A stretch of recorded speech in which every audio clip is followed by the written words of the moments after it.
What up again, guys? I'm back. We're continuing on with my Nightmare on Elm Street franchise review. So, my thing with that video earlier is just I would try not to make videos like that all the time, because this channel is mainly movies. It's just I had to get that off my chest. But so now we're continuing on with the Nightmare franchise, and like I said, I understand some can say, "Oh, this technically because it has Jason, it could be a Friday the 13th." The reason I don't is because, in my opinion, Freddy gets the more of the story in this. Jason just kind of is there. Yeah, the final act takes place at Crystal Lake, but the majority of the film is on in Elm Street in Springwood. So, like, the majority of it isn't until like the last 10 minutes, 10 15 minutes maybe, where it's the in Crystal Lake, and then you have the whole dream sequence. But I love this film. I understand like a lot there are people who don't like it. This was Robert Englund's pretty much last performance as Freddy. Because then after this we get the reboot, which I'm gonna go in on. It's the reboot. I'll just give a quick little thing on it. The reboot is pretty bad. I don't blame Jackie Earle Haley. I think he's like the biggest positive, which I will get to that film on Friday. But yeah, just wanted to give a little preview of what I thought on that movie. So this was the last performance of Robert Englund. And you got to remember too, this was in development hell for years. Because remember, if you remember my Jason Goes to Hell rant, I mentioned that Freddy's glove grabs his hockey mask. That was supposed to set this film up, but this film was in development hell for basically 10 years. So that's probably why they are just like, okay, just do Jason X first, because it's just a Jason movie. So here you go. That's probably why we got that. But with this, we finally got it, and it's more of an action film. I will agree. It's very much. I wouldn't call it scary at all. Like I wouldn't. Yeah, I would not call it scary at all. Like it very much is just. It's more of an action, but it's a fun movie. I find myself watching, and in an unofficial way, this is the unofficial real fourth Nightmare for me, because I think Robert Englund, even though he only gets one kill, is actually really good at this. So the film kicks off with we kind of get a recap of Freddy, and him explaining why he lost his powers, and you get little snippets of the previous Nightmare movies, and this is where he announces he found somebody to make people remember, and people forgot about Freddy. So Freddy's weakened, so he has to use basically a vessel, and this is where we find Jason. You have a cool little sequence where he's chasing this girl, even though it was kind of a dream scene. I'll admit, and I'm gonna do a video probably with my favorite Jason designs. I'm okay with the design of Jason in this, even though he looks very much like Frankenstein, especially with the giant boots. But I do like Jason in this. Jason so he kills the girl, and Freddy takes form of Jason's mom. It's not the original actress, obviously, but they get a different actress. She basically tells them she has to, go to Elm Street, and the kids there have been bad, and it turns out it's Freddy. And then you have a cool little metal intro. That's gonna be another video I'm gonna do next week.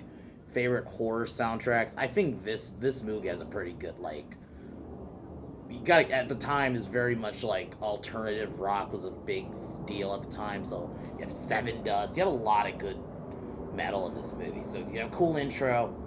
We're introduced to uh, fuck, I'm trying to remember the main chick's name, Lori. So we meet Lori and her friend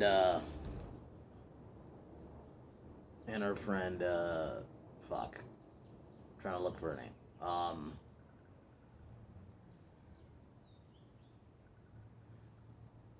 Kia. Kia, played by Destiny Child's Kelly Rowland. She was okay in this. Um, and then and her other friend.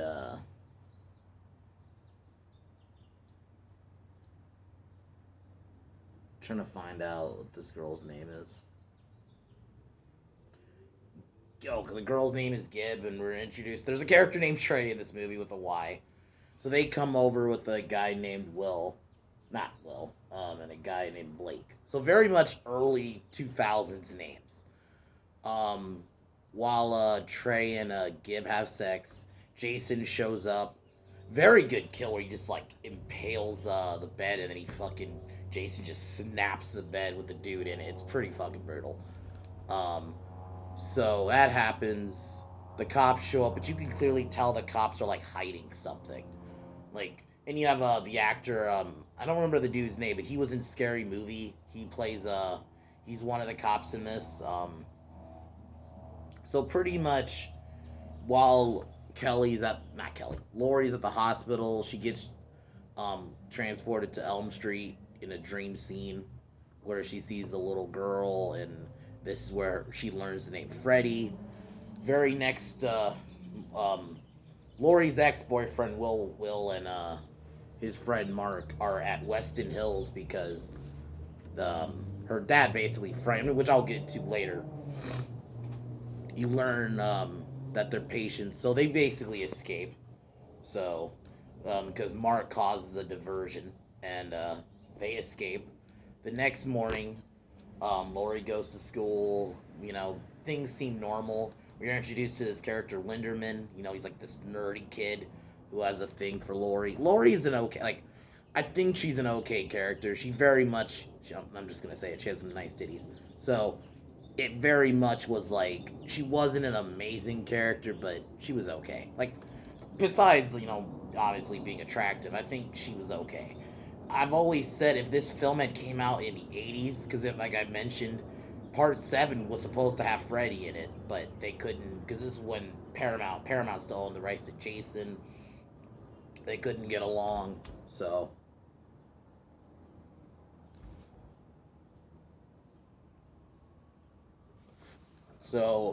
Will goes to see Lori, but Lori passes out, so they have to disappear.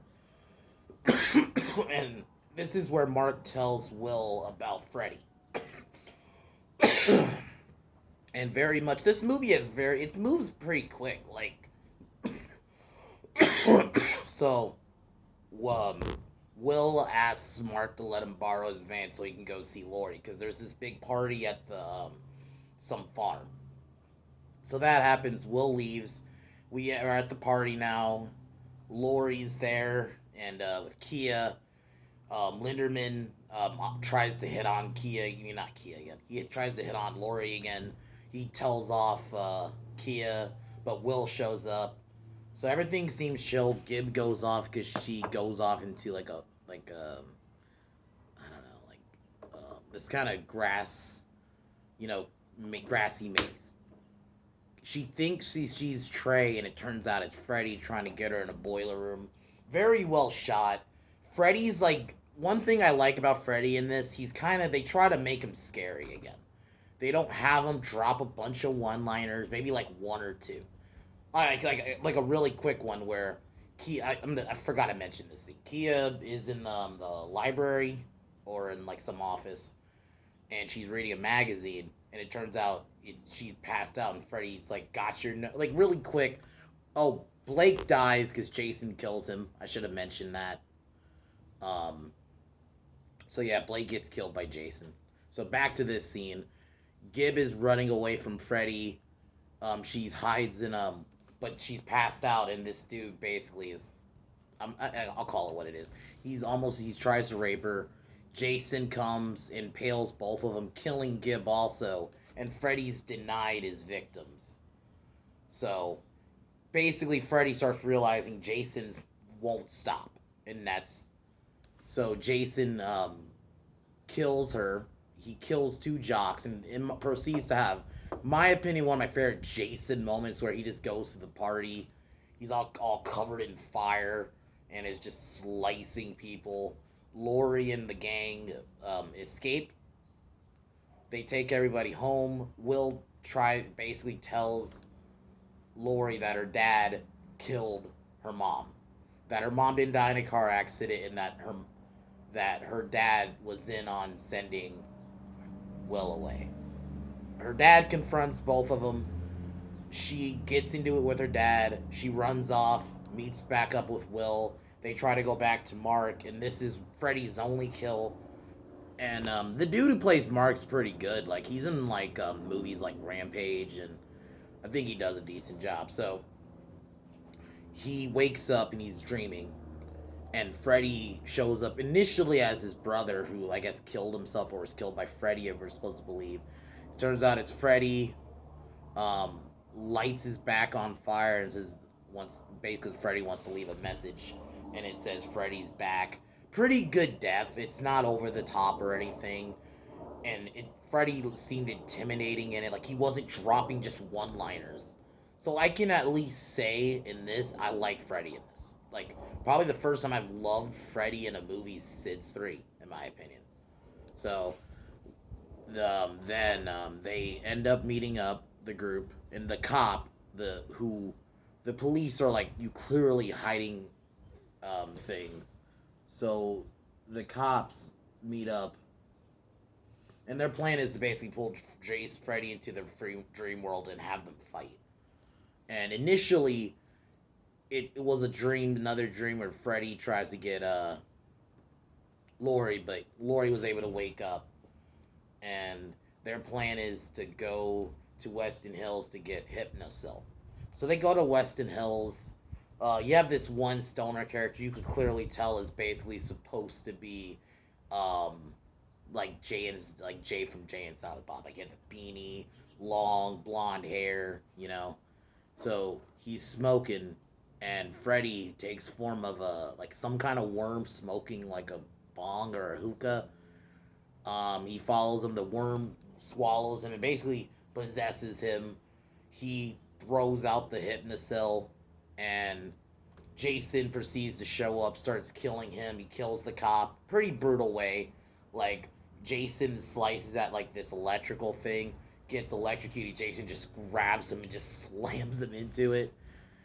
Then Jason kills the kid, which Freddy, and then Freddy has syringes with like some kind of like knockout, you know, thing. Proceeds to inject Jason with it. We have basically the first scene of Jason in the dream world. Jason's throwing Jason around, but Freddy like takes control of him and confirms his fears. This is the one thing about the film I don't like. We're supposed to believe Jason's scared of water, even though multiple films we've seen him kill people in water in 4, in 6, in 7. I think he goes in the water, and Jason Part 8 he swims for like a bunch of times. It's just kind of weird, and I get some people say, well, he's in Freddy's nightmare or Jason's head, so maybe that's why. I guess so. The plan is they have Jason's body and they gotta revive Jason. So the plan is Lori decides she's gonna go into the dream world and try to get Freddy. So she confronts Freddy, and we're at Crystal Lake. We see the kids throwing, where Jason's memory of the night he drowned, or the day he drowned.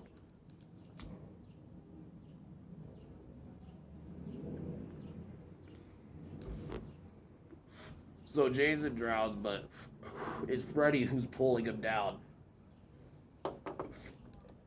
Freddy sees Lori trying to stop him. He jumps out. Really awesome scene where like where everything turns red and Freddy looks like a fucking demon. Really nice shot of that. So we're back in Lori's house, and Lori proceeds to see. And while this is happening, Kia has to give mouth to mouth to Jason to revive him. An accident happens, a crash happens, so Jason's up and walking again. Um, Lori's still passed out, and she proceeds to see her dad with a knife. It seems like her dad's about to stab her mom, but it turns out it is Freddy who's killing her mom. So Freddy has her pinned down. They're in this cabin. The cabin, I think they end up setting it on fire because Jason comes in. Will gets injured. Linderman gets fucking. He goes out pretty brutally. Like Jason just like chucks him into a wall with like because they're just like this nail or something sticking out, and yeah. So Jason shows up. Freddy is brought into the dream world because Kia just puts her, because not Kia, keeps saying Kia. Lori puts her hand in the flame. She brings Freddy to her world. They proceed to run while Freddy and Jason fight. It's a pretty good fight, very comical. Like they get thrown around a lot. There's a lot of fucking blood too. Just or like anytime like Kia gets killed because Freddy is about to kill her, and he has a pretty good line, "Dark meat." And then you couldn't say that shit today. And it turns Jason kills her, but when he slices her, she flies to a fucking tree. It's ridiculous a bit. I'm like, okay. So Jason and Freddy fight. Freddy uses a bunch of poles to his advantage. They both get propelled to the pier, while Lori says, because Will wants to go, and that's the smart idea, but she wants to see Freddy die because it was Freddy who killed her mom. She uses a bunch of oil and gasoline to cause a fire. Um, if I remember right, Freddy slices Jason's fingers off, and Freddy yeah, there's so much blood. Like he cuts his hand off, and then everything seems fine, and Freddy comes and has a machete in his hand and is about to strike Lori and Will. Jason comes back with Freddy's glove hand, which has his glove, impales him through the chest, and then Lori cuts his head off and says, "Welcome to my world, bitch," or something like that. And then looks at Jason while he floats down into the water. Film ends with Jason walking out of the water with Freddy's head in its and it fucking and Freddy smirks and winks at the camera, hinting at a sequel that we never got. So that was Freddy vs. Jason. I love this movie. It's very fun. It is very early 2000s cheese like a motherfucker. But I love Freddy in this. Lori isn't the greatest main lead, but she's okay. I think the characters are very serviceable. Like I said, if this film had came out in the 80s or 90s, I think it could have been a bit better because he probably could have brought Nancy into it, maybe Tommy, like the actual important characters in those franchises. But the problem was this came out in 2003, and Heather Langenkamp was probably pretty old by then. Probably, and she probably Heather Langenkamp is mainly known for the Freddy movies. I don't know if she did any other big roles. So unfortunately, that's what we got. And the thing is, I do like this movie. I have fun with it. I can put this in as it's just a dumb fun movie. The only big gripes, the whole thing with the water with Jason was dumb. I would have preferred if they had gotten uh, instead of Ken Kersinger, they should have got the dude who played Jason and fuck. Hold on. I gotta look for his name now. Because he was famously Jason for a while. I cannot believe I forgot his fucking name right now. I'm so stupid. Because he's the most famous one.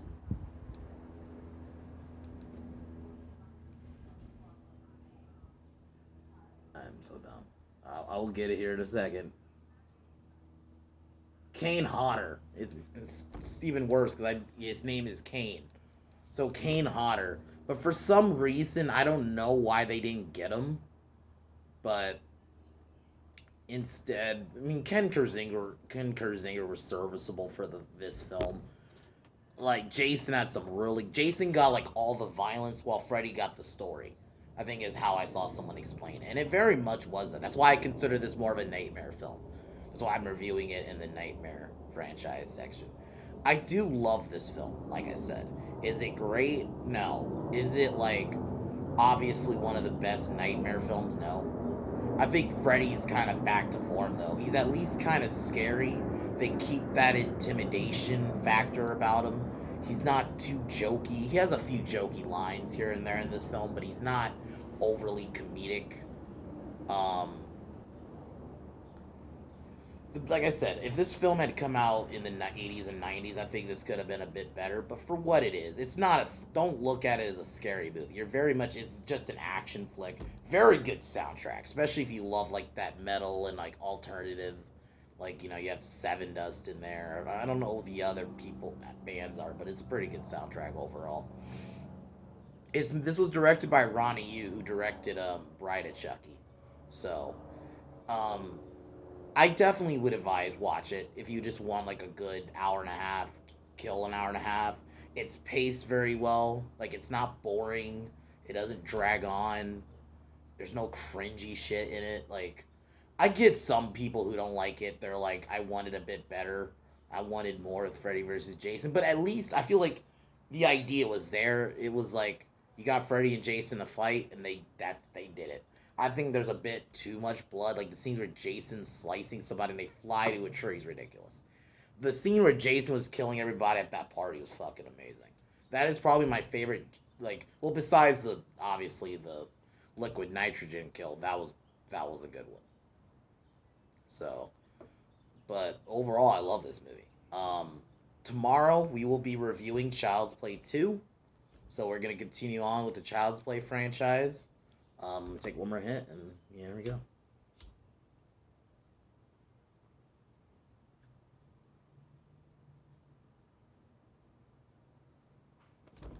All right, guys.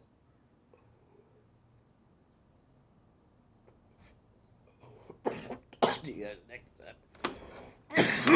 time.